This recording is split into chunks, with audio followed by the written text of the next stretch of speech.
On this episode, China opens up a new stretch of high-speed rail line, Japan shows off its Maglev, and London to Paris is gonna be shorter than you think.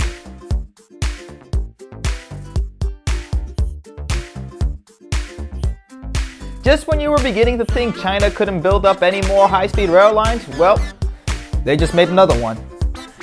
China this week just recently opened a 330-mile line in its western provinces, the first one in that half of the country, with more to come of a total of 1,100 miles planned. The trains in this area can reach up to 120 miles an hour. Not as fast as the rest of the country, but it sure beats a 9-hour car ride. Urumqi and Hami are the two cities in which the line is running through, which also has been in the news recently for a number of violent incidents and clashes between the Muslim majority of Uyghurs in that region and the government of People's Republic of China. But we're gonna do what China does and throw this story under the rug. For now. A couple thousand lucky people got the chance to ride Central Japan's railway's superconducting magnetic levitation train, or SC Maglev for short. The train reached about 310 miles an hour with some very camera-happy passengers on board, shown in this BBC footage. Now, many people who are not familiar with the SC Maglev, especially us Americans, they're getting like crazy and think 310 miles an hour is the bee's knees.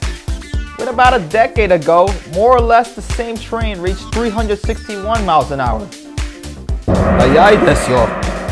2027 is the year the route will be open from Tokyo to Nagoya, and the travel time will be cut down from 80 minutes to under 40 minutes.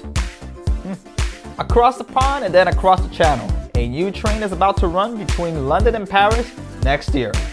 Eurostar unveiled a new Siemens train, don't tell the treasure coast, that goes 200 miles an hour. The Siemens E320 is replacing the older 373-1 that goes a peasantly 186 miles an hour. 17 of these trains will be running between the cities in just 2 hours and 35 minutes, an improvement in the nearly 3-hour time. The E320s will have Wi-Fi, full-course menus, luxury seating, power ports, and enough emergency stop switches to comply with every European country.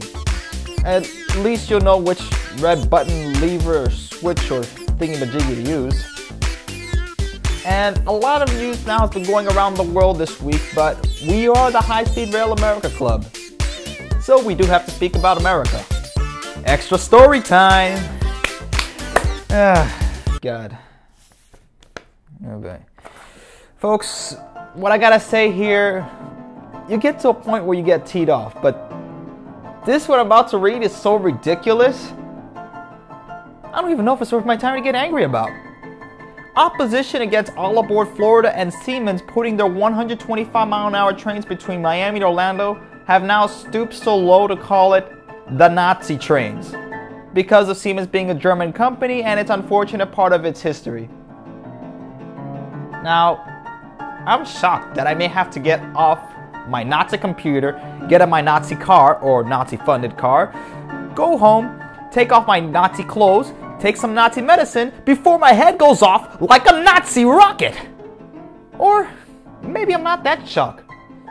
Yes, we know history enough to know what Nazi Germany did was freaking horrible.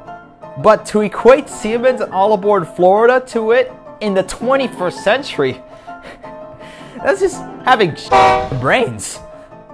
While the previous stories were all about progress, this one just shows that reason why America isn't getting much of anywhere with trains. We can't even get a 125-mile-an-hour train without getting a particularly selfish, narcissistic, and agenda-driven groups that impede it. That's why it's up to us individuals to keep informing ourselves and to inform others about what the rest of the world is doing and what we as a nation united can offer not just ourselves, but the rest of the world. It's Demetrius Villa, President of High Speed Rail America Club, signing off.